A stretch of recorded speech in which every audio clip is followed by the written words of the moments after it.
बोलावत रह गइले गोरी आइलू ना। बिल्कुल नहीं आई। अरे यादव जी बोलावत रह गइले गोरी आइलू ना। कोनो गड़बड़ सरबड़ बोली तो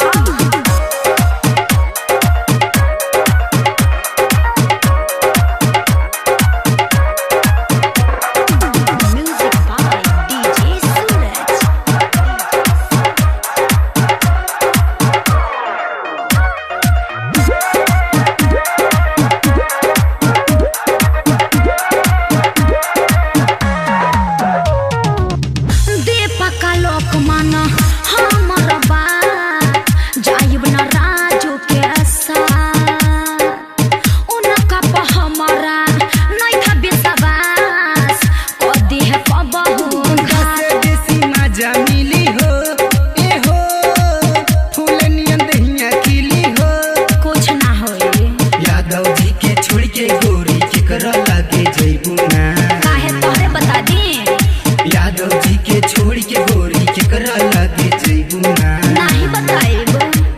अरे यादव जी बोलावत रह गइले गोरी आइलू ना।